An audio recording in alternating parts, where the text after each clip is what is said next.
Good day, my name is Gwazis Tachisiwe, and this is News on the Go. I am currently standing on the road bordering Mukuvisi Woodlands and Queensdale residential area. On a good day, residents of Queensdale work up to a beautiful sight of zebras, but on another, they can work up to a python in their garden. Now, we are going to talk to a number of residents around here because this is not a rare phenomenon. It's actually a common occurrence, and we're going to try and understand how they live with our fauna. We want to understand what you know about this area and about the issue of snakes affecting our residential areas. All right. Basically, I can say kuti nina angunda akakurira muno from the 80s up to now. So mukukura kwese kwandakaita tine ma seasons atinoita tichiona nyoka dzichiuya from Mukuvisi Woodlands dzichipinda muma residence, but it's a seasonal thing that only happens maybe once or twice in a year.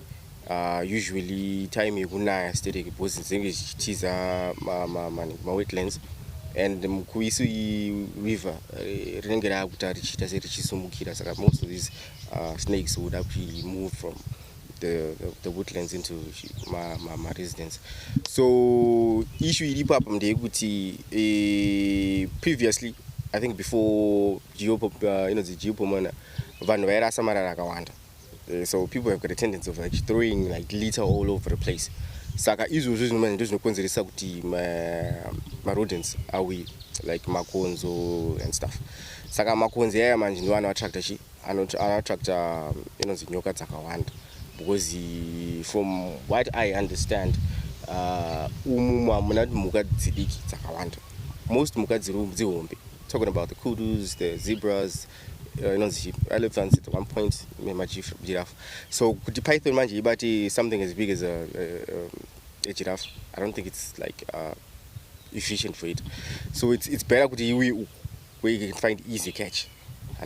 So I think those root out that conflict between them and us, and it of which half the time is consideresa and half the time it's consideresa.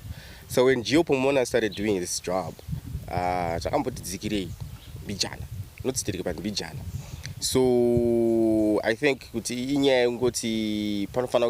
something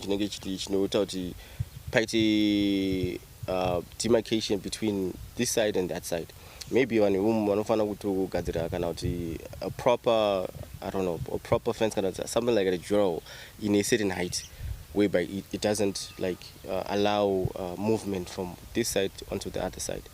But the fence here so far, from what I've experienced, from what I've seen, because there are a couple of pythons zakato bogwinwa, one or two zakato mbofa, and then the other one again is which means with irikushanda shayo. But when it comes to smaller versions of my pythons, actually, I go to it in Zimbabwe. So for Christmas up, I have a friend, and I told him that the two and they were like hanging. I'm sorry, Peto.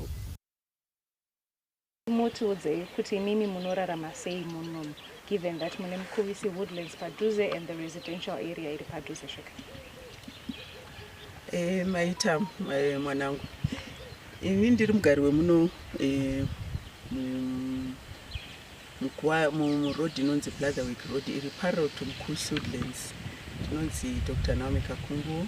Ndagara muno kwenguva ndakauya muno mu85 tani nguva refu.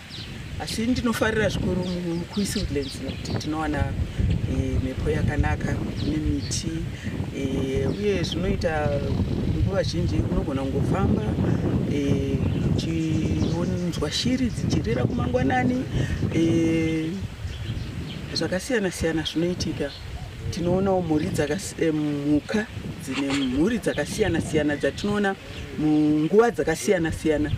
Ukafambawo kumanguva dzinedzi, vana bhaki vanenge vachifamba, mhuri yakati kuti mhuri chaiyo, mbizi unodzionawo nemhuri yadzo, vana samaita unoona vari mhuri dzavo vana skwiza zvese izvozvo unovaona vana nyati takaona mazihombe rinouya so totombotandara nawo richikutarisa riri mukati mefenzi nokuti kwakaiswa fenzi inodetecta inoita kuti dzisauye kuvanhu asi all the same panewo zvimwe zvipuka zvinongokwanisa dzakangopiwa liberty zvana mupurwa izvi vanongopfekera vachipinda vachidyawo mazai mudzimba umu mune vanochengeta huku dzemazai.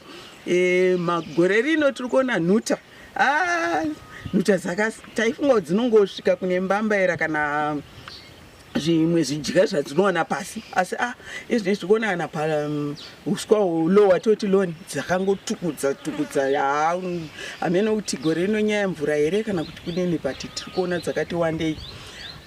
Pozoitawo vagari vemusango imomumu varidzi vemasango aya aiwa muri munodziona ana shato vakata vana vavo 610 vari mukati imomo.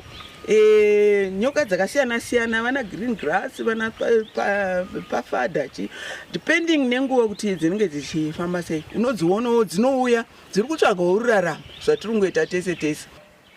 With the influx of snakes coming from Mukuvisi woodlands to these residential areas, a number of ideas have emerged to deter these snakes from actually climbing up these walls and affecting the residents that are inside. And one of those ideas is actually planting such vegetation as this plant. And hopefully it actually does the work of keeping the snakes out of these residential areas.